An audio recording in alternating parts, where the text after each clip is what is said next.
하나님의 천지 창조에서 여러분은 무엇을 깨닫고 보았습니까? 사람이 만들어지기 전까지의 지구는 살만한 곳이 아니었죠. 그래서 우주의 창조가 유의미하게 되는 것은 바로 사람이 만들어짐으로 이 온 우주 만물이 의미가 있었다 하는 것을 우리가 배웠습니다. 또 사람이 유의미하게 되는 것은 뭐라고 했습니까?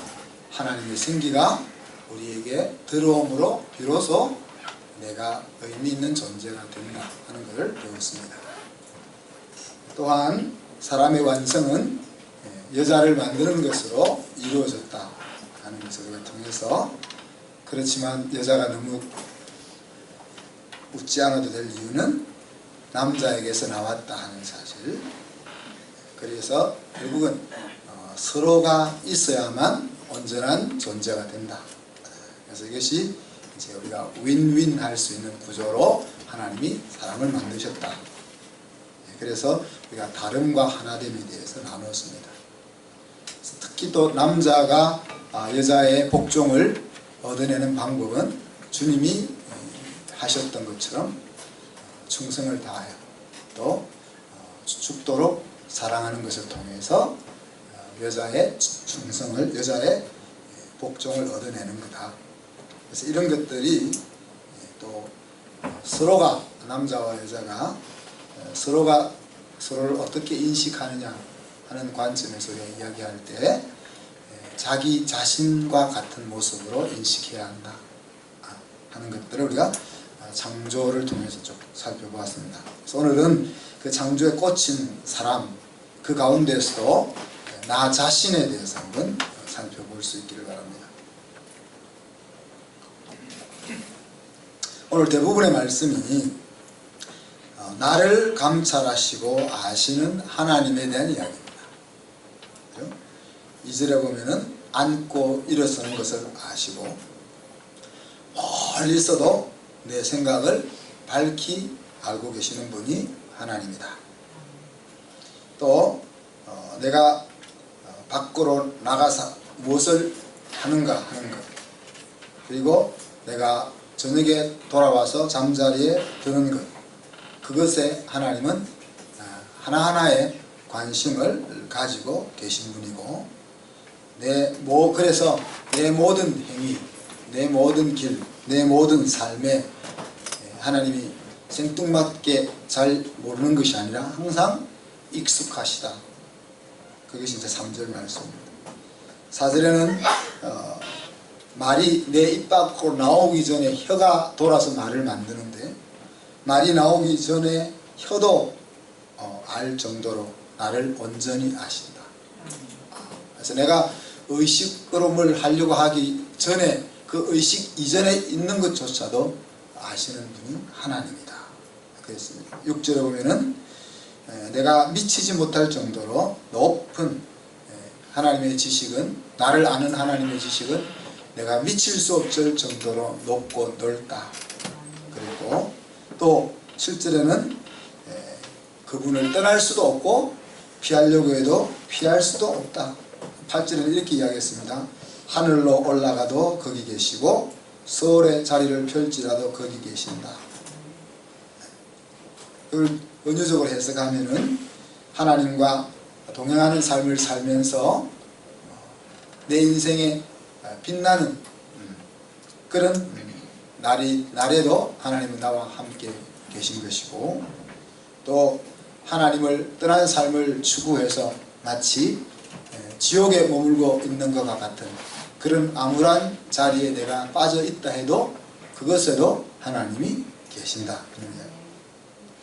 또 9절 10절에 보면은 새벽 날개를 치며 바다 끝에 거주해도, 하나님을 좀 피하고 싶어서 해가 뜨자마자 가까이서 눈을 뜨자마자 따라오지 못하도록 멀리 달아나 버린다 해도 그곳에서도 하나님이 나를, 내 인생을 이끄시고 붙들어 주시는 분이 하나님이다 그랬습니다. 11절 12절에 보면 흑암이 나를 덮고 나를 두른 빛이 밤이 되리라고 말할지라도 나를 숨기지 못한다 그랬습니다. 그래서 너무 암담한 자리에서 주저앉고 싶은 그런 상황에 빠져도 내 인생의 밤과 같이 어두운 자리에 머물러 있어도 하나님은 나를 아시고 또 내 곁에 계시다 그랬습니다. 우리는 빛이 있어야 무엇을 볼 수 있지만 하나님에게 있어서는 밤과 낮이 일반이다. 빛을 만드신 분이 하나님이시기에 빛이 없어도 볼 수 있는 분이고, 우리의 인생의 어둠과 밝음 어떤 곳에 있어도 하나님이 우리를 보호하시고 이끄시는 분이다 하는 이야기입니다. 이 정도면 완전 스토커 수준이죠. 어디 빠져나갈 수가 없습니다. 그래서 15절에 보니까 이제 그런 하나님이 이제 다윗은 스토커 수준을 넘어서는 하나님을 이야기하면서 자기를 그런 하나님이 나를 어떻게 만드셨는지 하는 것들을 평가합니다.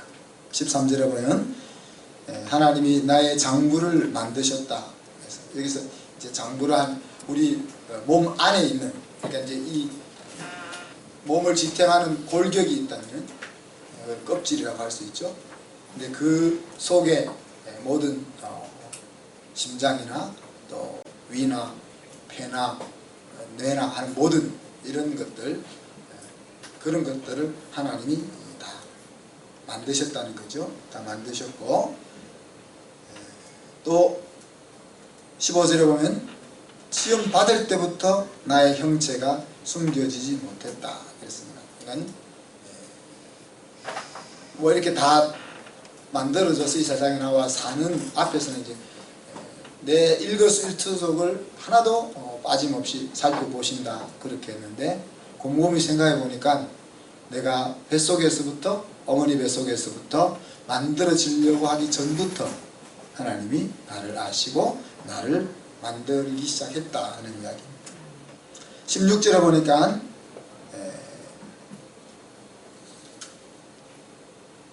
내 형질이 이르기 전에 라는 표현이 나오죠. 그죠? 그러니까 unformed substance 일 때부터. 그러니까 우리가 보통 아기의 형태가 몇 주쯤부터 나타납니까? 네?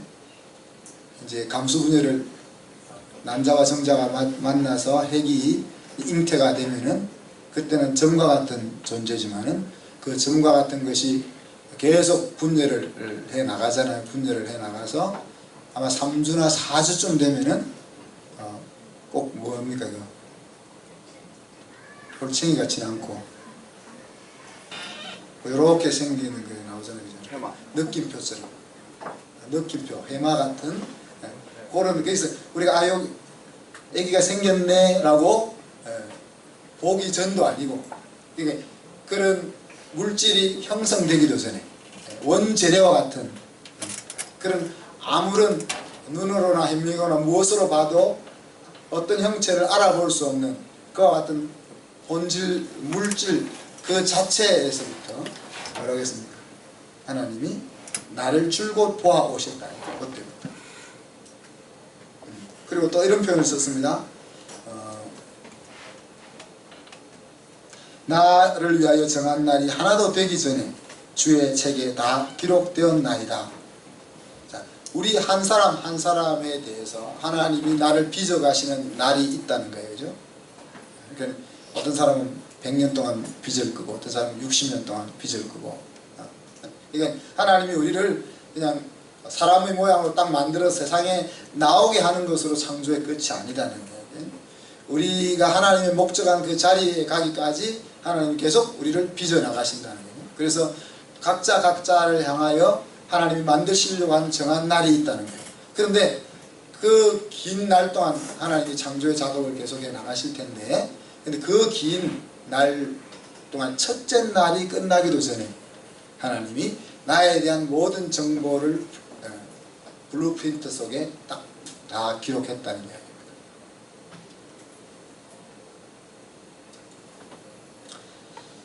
그래서 한마디로 이야기하면 일거수일투족을 숨길 수 없이 아시는 분이 하나님이다. 그래서 우리 한국의 어머니들이 신앙이 좋은 것이 여기에서 온 것 같아요. 우리 어머니들이 아이들을 불꽃 같은 눈동자로 보살피잖아요. 학교에 갔다 오면은 학원 보내고, 학원 갔다 오면은 분식집에 가서 밥 사 먹고, 그 다음에 도서관 갔다가 이렇게 이거를 스마트폰을 가지고 눈동자처럼 조정하세요. 여러분의 느낌은 어떠세요? 하나님이 여러분을 아신다는 것에 대한 상세한 묘사를 다윗이 하고 있는데, 다윗은 과학자도 아닌데, 그죠? 어떻게 이런 표현을 썼을까? 이런 표현을 썼을까? 여러분, 이런 하나님이 나를 이렇게 아신다 하는 말씀을 들을 때 여러분 기분은 어떠세요?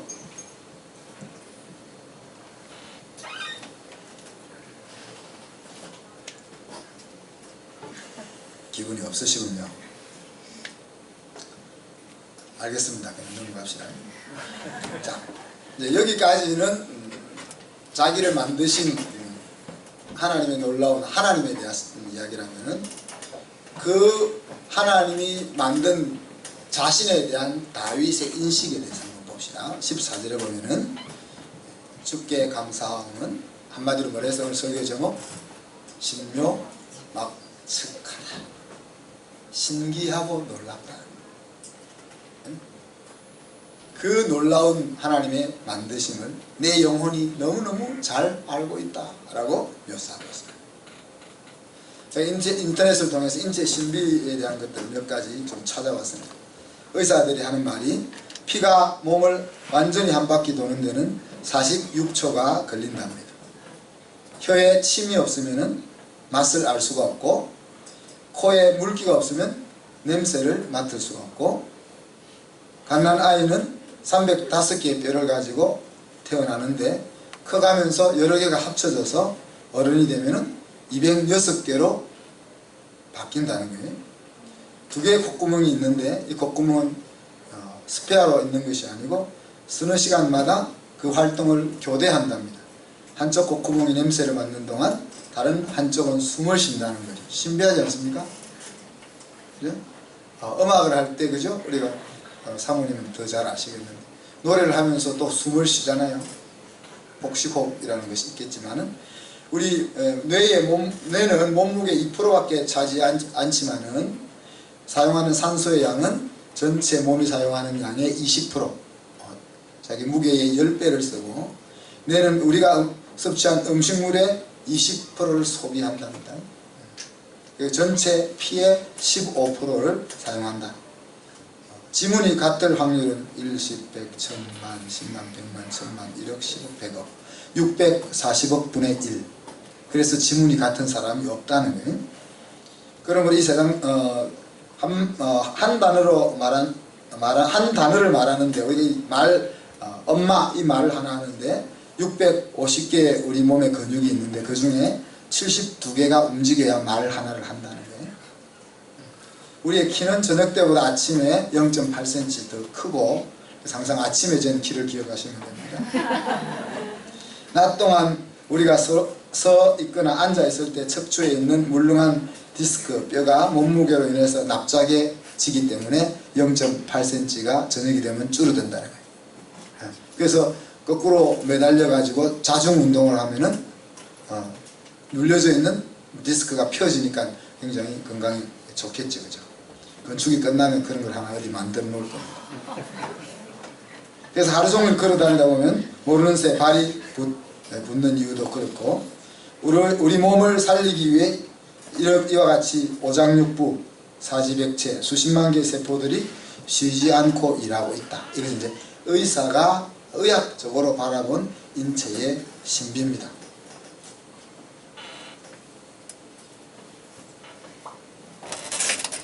17절로 18절에 오면은 다윗은 자기를 바라보면서 주의 생각들이 너무나 보배롭게 여겨졌습니다. 하나님이 자기를 만드신 것을 생각해 보면은 하나님의 그 생각들이 너무 셀 수도 없을 정도로 많았다는 것을 깨닫습니다. 여러분, 우리 김영삼 목사님을 통해서 우리가 우주에 대해서 배울 때 우주가 무한한 거로 배웠죠, 그죠? 자, 그런데 마이크로 세계로 우리 인체로 들어가면 인체가 또 무한해집니다. 우리 눈으로 볼 때는 여기 1m 60, 1m 70, 체중 60kg, 70kg 요 밖에 안 되지만 이것을 무한히 확대해 가면은 마치 우주가 끝없이 무한한 것처럼 우리 인체도 끝없이 무한한 모양으로 펼쳐서 나간다. 그래서 우리 눈으로 보는 이 작은 몸이 사실 온 우주를 담고 있는 것 정도의 무한함이 이 속에 담겨 있다. 누가복음 15장의 둘째 아들이 왜 아버지를 떠났을까요? 그죠? 그가 아버지가 싫어서 떠난 것은 아닐 것입니다. 아버지의 보호 아래 사는 것이 갑갑하게 여겨졌던 거죠. 그죠? 아버지의 방식이 시대에 뒤떨어진 것으로 여겨졌기 때문에 그는 아버지의 재산을 물려받아서 아버지를 떠나 자기 사업을 펼쳤던 것입니다. 셀 수 없을 정도로 많은 하나님의 관여하심, 또 인도하심, 계획하심, 이것들이 정말 답답하고 갑갑하게 여겨지는 것이 아니고 오늘 다윗이 말한 것은 너무 보배롭고 놀랍구나 라고 여겨질 수 있느냐는 이야기입니다. 우리 DNA의 나선 구조, 우리의 유전인자를 프린트아웃 하면은 지구를 덮을 만큼의 양이 된다고 펼쳐놓으면, 그리고 쌓아놓으면 한 방을 가득 채울 만큼의 양이 된다고 했습니다. 돈으로 환산해도 굉장하겠죠. 우리 교회를 설계하면 요 정도입니다. 우리 교회같이 이렇게 간단한 건물을 설계한 도면이 요 정도입니다. 요 정도 설계하는데 설계비가 한 5천만, 6천만 원 나갑니다. 근데 그건 굉장히 심플한 설계입니다. 그런데 이 방 가득히 이게 돼 있으면 그렇게만 따져도 수백억, 수천억 넘겠죠. 그리고 물량적으로 이 설명을 드려 잘 이해하기 때문에 그래서 하나님이 나의 일거수일투족을 아시는 부분하고 하나님이 나를 만드신 것이 얼마나 놀랍고 대단하고 신비한 거냐 하는 것에 대해서 어떤 인식을 나는 가지느냐 하는 것이 중요하다. 마지막으로 이제 다윗의 기도는 당부죠. 23절 24절을 같이 한번 읽어볼까요? 오늘 읽지 않았는데 23절 24절 같이 읽어봅니다. 시작. 하나님이여 나를 살피사 내 마음을 아시며 나를 시험하사 내 뜻을 아옵소서. 내게 무슨 악한 행위가 있나 보시고 나를 온전한 길로 인도하소서. 이것은 다윗의 기도과 동시에 하나님께 부탁하는 당부입니다. 그죠? 여기서 나를 시험하사 내 뜻을 아옵소서 할 때 내 뜻을 NIV나 NASV에 보면은 anxious thoughts 그렇게 걱정 많은 생각들 그렇게 표현을 했습니다.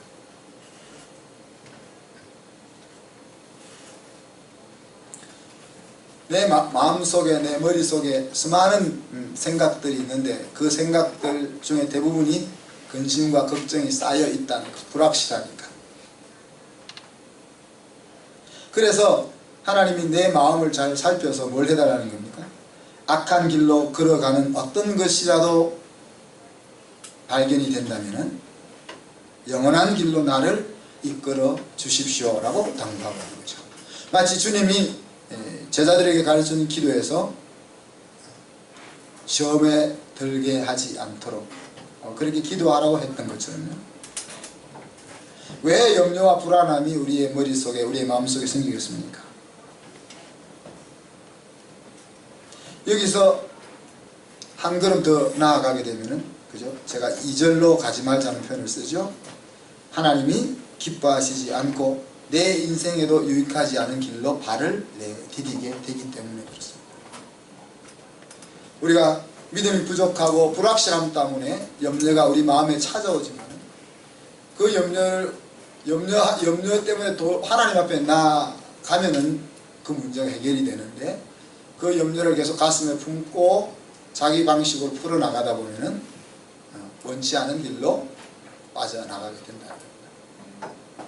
여러분, 그래서 사업을 하는 사람들은 하나님 앞에 나올 수밖에 없다 했죠. 왜? 너무 불확실하니까.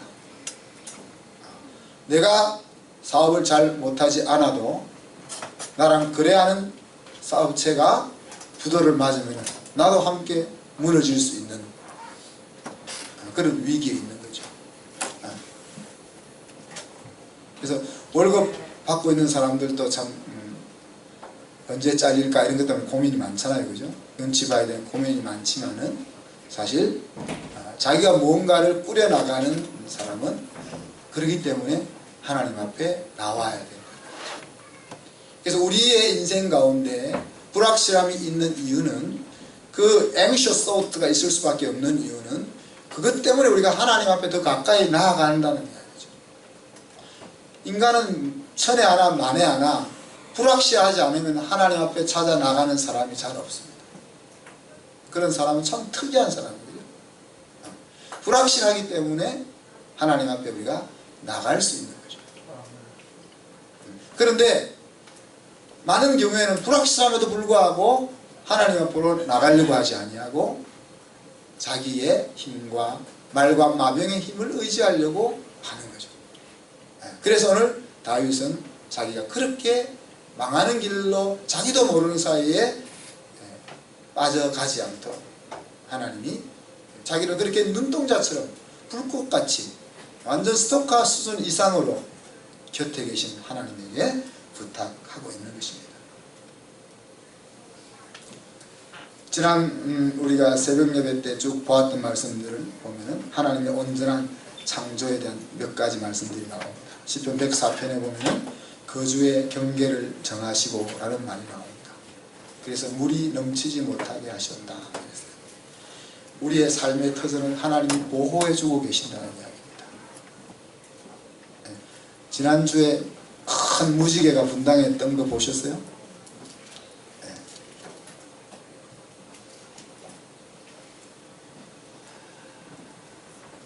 무지개를 보면서 홍수가 있을 수는 있지만 이 세상이 홍수로 망하지 않을 거라는 확신을 우리는 가지고 두려워하지 않을 수 있는 거죠.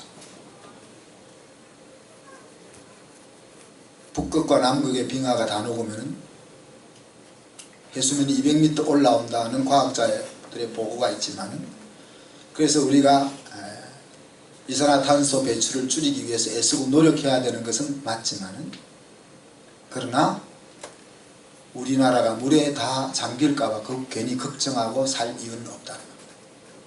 하나님이 물의 경계도 정하셔서 사람이 사는 곳으로 더 넘어오지 못하게 하셨다. 이사야 43장에 보면은 나의 인생 한가운데 계신 이유에 대해서 설명을 했습니다. 하나님의 영광을 위해 하나님께서 나를 창조했다고 말씀하시면서 그것하고 이제 두려워 말라라는 말이 함께 사용되고 있었습니다.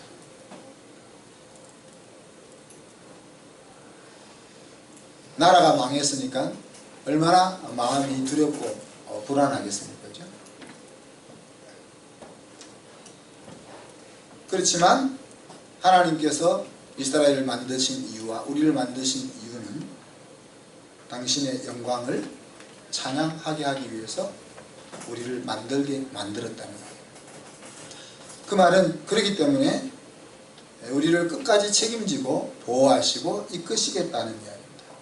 그러니 너 눈앞에 나타나고 있는 그 불확실하고 불안한 상황 속에서 두려워하지 말라고 이야기하는 거죠. 그래서 그 말씀을 통해서 우리는 우리를 격려하시고 도우시는 하나님을 볼 수 있는 겁니다. 내 인생의 승리가 하나님의 승리라는 이야기입니다. 지난주 설교처럼 부부가 윈윈하는 존재라는 것을 기억해야 되겠죠. 아내가 남편을 눌려서 이긴다고 해서 자기의 인생의 승리가 아니라는 거예요. 못난 남편하고 사는 아내일 뿐인 거예요. 그렇잖아요. 여러분 둘이 싸워서 이기면 뭐 하겠어요? 한 사람이 못났으면 그 짝도 못난 거지. 그래서 어차피 우리는 우리 자녀들이나 우리 배우자에게 서로 평생 같이 살아야 될 사람이기 때문에 어떻게 하면 좋게 만들어서 써볼까, 그렇게 이제 하는데 안 바뀌니까 그렇게. 그래서 지금 있는 것 중에서 좋은 것만 보고 좋은 것만 기억하는 방향으로 가는 것이 진짜 복되게 살 수 있을 것이다. 그래서 오늘 하나님이 우리를 보면서 우리의 승리가 하나님의 승리인 것처럼 아내의 행복이 나의 영광이 되는 거고, 내가 세상에 나가서 잘 되는 것이 아내의 기쁨이 되는, 이런 윈윈에 대한 것이 창조 속에 담겨 있다는 거죠. 그러므로 창조를 아는 사람의 지혜는 전도서 12장에서 뭐라고 했습니까? 창조자를 기억하고 그 창조자를 의식하며 사는 것이 지혜다 그랬습니다. 그 말은 내가 인생의 왕이 아니라는 것을 인식하며 살아야 한다는 거죠. 제가 이제 중국 역사를 많이 좋아하거든요. 또 한국 역사, 또 세계 역사를 좋아하는데, 그 황제들의 이야기들을 쭉 살펴보면은 큰 공을 세운 사람들이 나중에는 간신이 되어서 망하는 경우가 대부분이더라고요. 그 이유가 어디 있겠어요? 자기의 분수를 넘어서는 거죠. 마치 아담과 하와가 하나님이 넘지 마라고 하는 선을 넘어서 자기가 하나님처럼 되려고 했던 마음을 가짐으로 선악과를 따먹은 것처럼, 왕이 자기를 총애하고 자기에게 절대 신뢰와 절대 권력을 주는 것은, 근데 그 선을 넘어서 자기가 왕의 권위에 도전하거나 백성 위에 군림하려고 할 때 결국 나라를 위해서 큰 공을 세웠던 사람들이 그 힘 때문에 망하는 것이 이제 역사를 통해서 배우는 교훈이라는 이야기죠. 말씀을 마무리합니다. 여러분, 물건을 용도를 가장 잘 아는 사람은 누구겠습니까? 그 물건을 만든 사람입니다. 빛나는 내 인생을 만들기 위해서 빛나는 내 인생이 어떤 것인지 가장 잘 아시는 분은 누구겠습니까? 내가 아니고 하나님이다. 하나님께서는 우리 각자의 창조의 날을 정해놓고 만들고 또 계속 정비해 가시고 관리하고 계신다는 사실들을 오늘 말씀 속에서 우리가 배웠지 않습니까? 그래서 우리가 그 지난 금요기도회 때 불렀던 찬양, 나를 지으신 이가 하나님, 나를 부르신 이가 하나님, 나를 보내신 이도 하나님, 나의 나 된 것은 다 하나님 은혜라. 끝까지 부르고 싶지만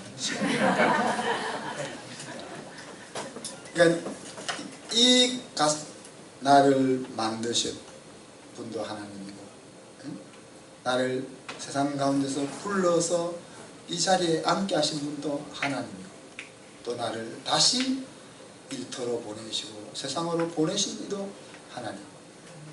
이런 찬양이 이 창조를 우리가 말씀을 통해서 배운 우리의 입에서 끊이지 않고 흘려야 된다는 이야기.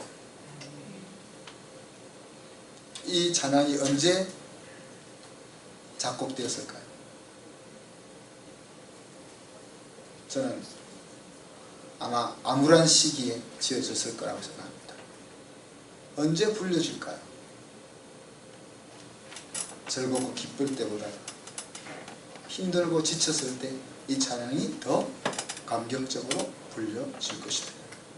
인생의 캄캄한 자리에 처했을 때 사실 깊은 깨달음이 그렇게 우리의 인생 가운데 찾아오는 것입니다. 우리가 어려움 없이 깊은 고난의 자리에 들어가지 않고서는 인생의 깊이를 맛볼 수가 없는 거죠. 앞에서 말한 것처럼 인생의 밝은 자리에서는 사람이 자기를 하나님 안에 깊이 바라보지 않기 때문에 그렇습니다. 그러므로 인생의 어두운 자리에 가지 않을 수 있는 길은 무엇일까요? 가지 않아도 되는 길을 걸어가면 됩니다. 물론 어두운 길로 걸어가도 괜찮을 것 같아요. 왜? 그곳은 또한 은혜의 자리가 될 것이기 때문에 하나님의 자녀에게는 힘들겠지만은 망하는 자리는 아니라는 걸 기억했으면 좋겠습니다. 사람의 가치는 얼마이겠습니까?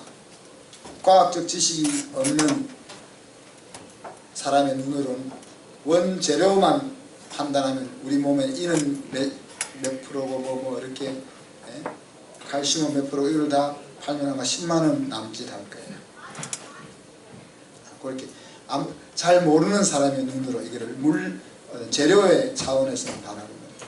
근데 예일대학교 생화학자인 헤롤드 모로위치라는 박사는 인간의 생명은 600만 달러의 가치를 지니고 있다.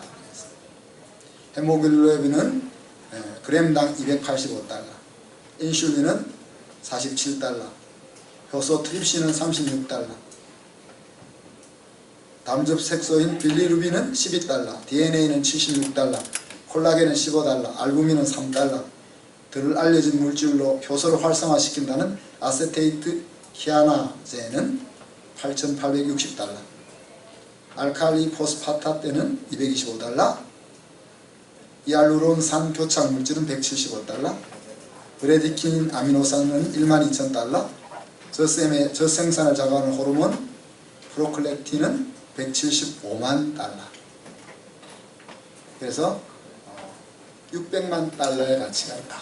그래서 600만 불의 여인이 나온 것 같아요. 사랑해요? 제대로 듣고 계시네. 그러니까 과학이 더 발달하면 600억 달러가 되겠죠. 그죠? 더 발달하면 아까 제가 이야기했던 것처럼 지구의 가치보다 더 가치가 있다. 로봇 팔 하나를 이렇게 움직이는 것을 가지고 어떻게 했다고 했어? 수십 년이 걸려서 현대 테크놀로지가 시작된 로봇 공학이 시작된 이래로 수십 년이 걸려서 이 관절 손가락을 움직이는 로봇을 만들어 놓고 로봇 공학자들이 박수를 치고 환호를 했다는 거예요. 이 손가락 하나 이렇게 쉽게 움직이는 이거 하나를 몇십 년 동안 수많은 박사들이 그거 하나 까딱하게 해놓고, 그죠? 요거 하나 까딱거리는데 까딱거리게 하는데 들은 비용이 수백억 달러인 거죠. 그러면 앞에서 이야기했던 이 인체가 만들어지고 기능하고 하는 것들을 값어치로 먹이려면 제가 금요 기도에 설명한 것처럼 지구를 하나 팔아야 내 하나의 가치가 될 수 있다. 그래서 한 영혼이 천하보다 귀하다는 것이 단지 은유적인 표현만이 아니고 하나님에게 나 하나가 그렇게 중요하다는 그런 영적인 표현만이 아니고 실질적으로도 아무것도 아닌 것 같은 내가 그렇게 가치가 있다는 것을 기억해야 되겠습니다. 중요한 것은 하나님이 아신 것 같이 내가 나를 알아야 한다는 이야기입니다. 그러면 아침마다 우리가 집집마다 터져나와야 될 함성, 듣고 싶은 함성이 있습니다. 뭐겠습니까? 와, 놀랍다. 오늘 다윗이 자기를 보면서 신기하고 놀랍다. 내 손바닥을 바라보면서 얼굴을 바라보면서 왜 이래 늙으냐 이렇게 하고, 나는 키가 왜 이래 작으냐, 나는 왜 이래 허리가 아프냐, 이것이 아니고 야, 너무 신비하고 놀랍네. 그 외침의 크기가 바로 여러분의 신난 인생의 크기가 될 것입니다. 기도합시다. 하나님 사랑과 은혜를 감사합니다. 하나님의 창조의 그 놀라운 내용들을 우리가 다 살펴 알 수 없지만 우리가 아는 이 범위 내에서도 너무나 가슴으로 감당할 수 없는 벅찬 기쁨과 감격이 있습니다. 주님, 오늘 우리 성도들의 심령 속에 날마다 아침마다 문을 뜰 때마다 하나님 앞에서 내가 얼마나 존귀한 존재이고 내가 얼마나 가치 있는 존재인지를 깨닫고 발견할 수 있게 하시며 그 힘을 가지고 멋있고 신나는 인생을 살아갈 수 있도록 복내려 주옵소서. 감사드리며 예수 그리스도 이름으로 기도하옵나이다. 아멘.